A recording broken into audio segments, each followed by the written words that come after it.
Hello everybody, welcome to the Nerd Relay. I'm Tom, and this is TV Talks, where today we will be talking about the season premiere of Game of Thrones. Needless to say, the show's back, and we have a lot to talk about. And I think we should just get into the discussion.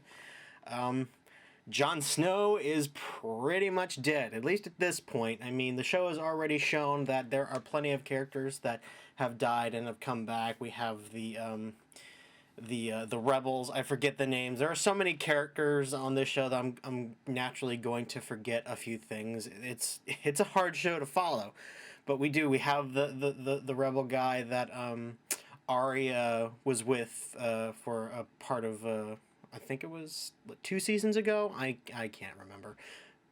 But there are definitely characters that can come back to life, and considering, I don't know. I'm just gonna go ahead and say that I'm still kind of on the side of Jon Snow will come back. However, he's gonna come back. I'm not really sure, but that's my 2 cents worth on that. But still, yeah, everything going on at the Wall, very intense stuff. I mean, you have Sir Davos, the Onion Knight, kind of stuck in the middle of this civil war between the Night's Watch. You have the side that was loyal to Jon, and then you have everyone else that is following that one guy whose name completely, I think it's like Sir Barristan. I'm gonna forget the names. I'm just gonna go ahead and call him Jeremy Clarkson, because the guy looks an awful lot like Jeremy Clarkson. So Night Watch Jeremy Clarkson and his guys killed killed Jon, and now there's kind of like this heated standoff. I mean, you have Jon's people, and they're stuck in this one room, and everyone else is like, come on out, but they know that they're gonna get killed because this is Game of Thrones. but Davos is just trying his best to keep things under control and figure a way out. And at the same time, we have the stuff going on with the Red Witch. And again, I forget her name. The Red Witch. I don't know what's up with her. There's a lot to talk about with her, and I'm gonna get to that at the end of the video, because there was a kind of a big reveal with her in particular. But needless to say, when she saw that Jon was dead, it kind of shook her. Yeah, we had Reek and Sansa trying to escape from Winterfell, and of course they it looked like they were about to get captured, but thank God Brienne showed up. Brienne and Pod, they managed to show up and they saved the day. That was a fantastic scene. I mean, any scene with Brienne of Tarth in it, I'm gonna love, because she's the most badass character on this show, at least one of the most badass characters. There are a ton of badass characters on this show, but still, it's neither here nor there. Needless to say, it was just amazing. And finally, Sansa's like, okay, fine, you're on my side, let's go. So then we cut to Tyrion and Varys and Meereen, and they're talking about the state of things. Daenerys is gone, and the city's just completely filled with fear. I mean, because you have the kind of that rebel faction, those that kind of want things to go back to the way they were with slavery and everything.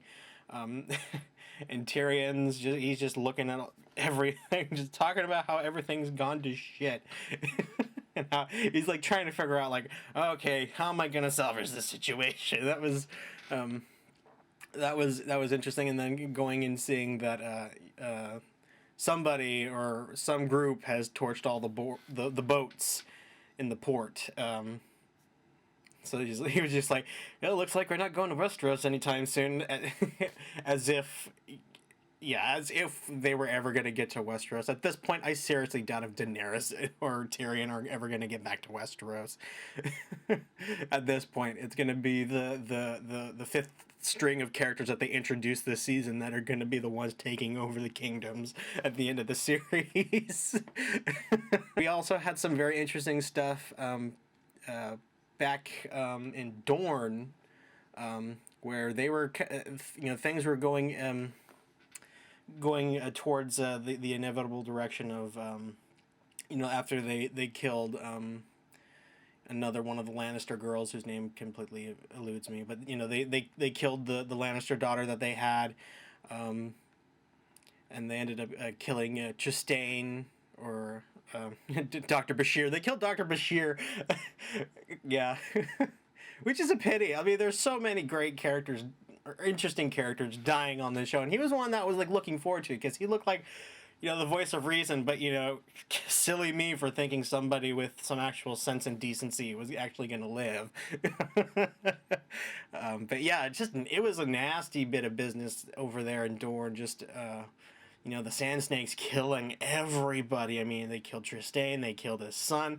His son's death was particularly gruesome. I was kind of hoping that maybe something would happen. Like because the two Sand Snakes show up and like, we're here to kill you, and he's like, oh really? Well, I don't want to hurt either of you. And they're just like, haha, pick which one of us you're gonna fight first, you coward. And he draws his sword, and then I'm like thinking, oh, is he gonna act like he's gonna go for one and then kind of fake him out? But no, he gets a freaking spear through his head because Game of Thrones just loves to kill people that aren't remotely interesting. And just leave all the horrible people to rule the world. So, in either case, yeah, that happened. And then we had Cersei and Jaime. Jaime finally returned to King's Landing with their dead daughter, and that was it was an interesting scene, if only because it kind of went back to reminding us about the prophecy that Cersei heard from this witch, which I think they showed last season about you're gonna have three kids and they're all gonna die, and everything is essentially coming true. And Cersei's starting to kind of like, she's like, I think I'm starting to believe this shit now. While Jaime's actually trying to comfort her, and it's again just great performances. It was just a fantastic scene. It's really difficult to hate the Lannisters, especially Jaime. After everything he's been through, he's definitely coming to his own as a character, and just seeing him and not be such a sniveling piece of shit. It's so yeah, he's definitely one of my favorite characters. He's grown on me. Cersei, not so much. She's still very unforgivable. The things that she's done, I would say she's a lot worse than Jaime, even though she's gone through a lot. I mean, what happened to her last season with the Walk of Shame, that was something, but at the same time, it's, where Jaime kind of grew as a person, she's kind of lesser as a person for going through this stuff, and she's just, she seems more bitter. And I think she's starting to go down the slippery slope of crazy. Daenerys, now she's enslaved by a new Dothraki horde. That is until they take her to the the cowl of this tribe, and she tells him straight out, look, I was Khal Drogo's wife. I watched him die. I burned him. Yeah, that's my history, and it was interesting to see that he actually believed her, either because just the legend had spread, and she tried to use her ridiculously long name.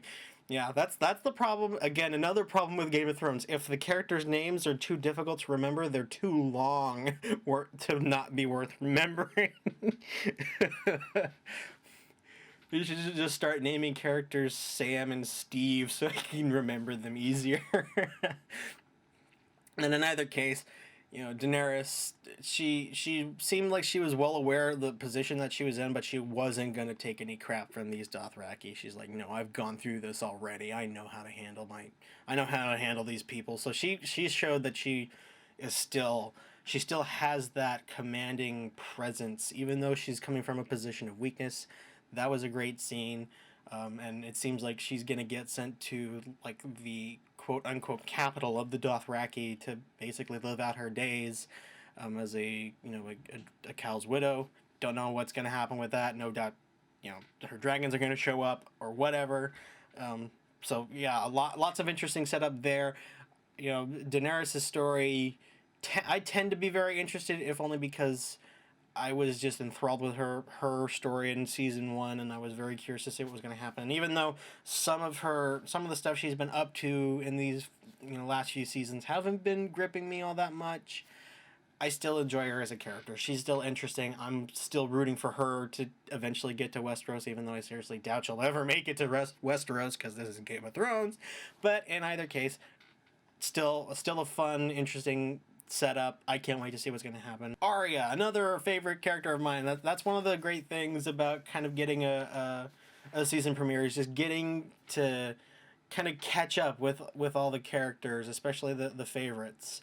And while we don't get, sometimes we won't get to an episode that covers what's going on with one character. This episode managed to cover enough of the the more heavy hitters in the story, and Arya is definitely one that I am eager to see what's going to happen. And of course, at this point, she's been blinded by the no-faced people or the many-faced people. I forget what they're called, but still, she was training with them to become an assassin, but she just can't let go of her identity, and they eventually were like, fine, we're going to blind you. Now deal with it.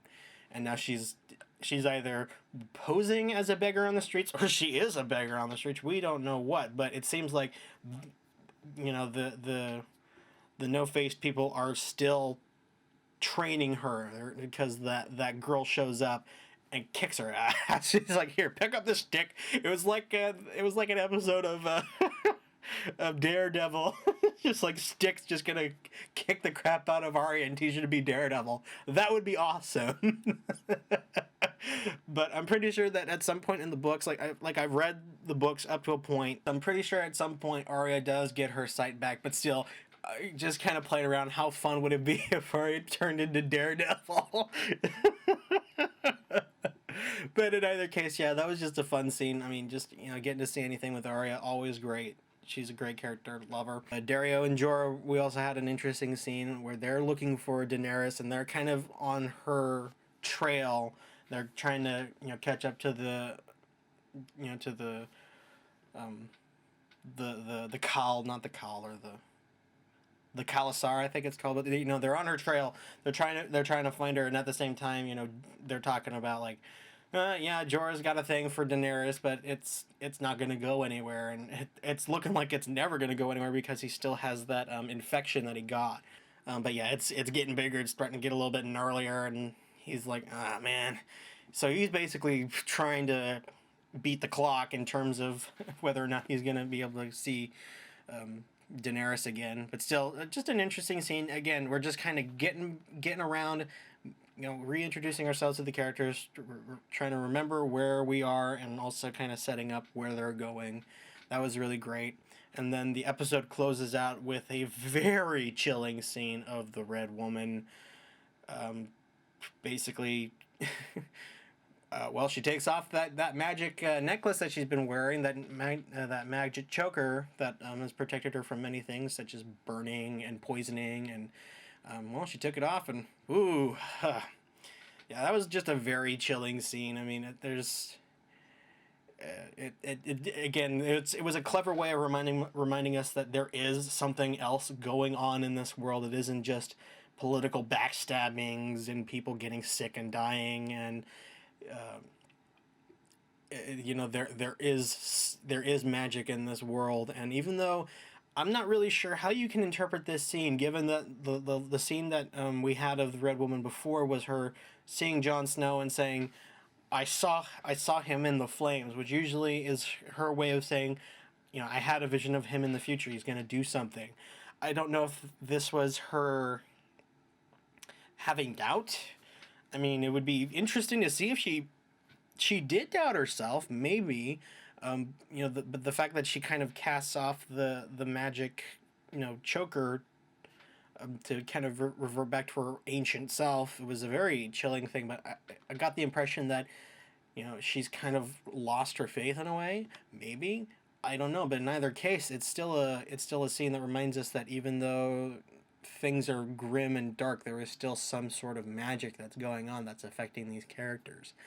I don't know what's going to happen with that. We're going to have to see. Still, all in all, this was just a fantastic episode. Game of Thrones, rarely ever disappoints me.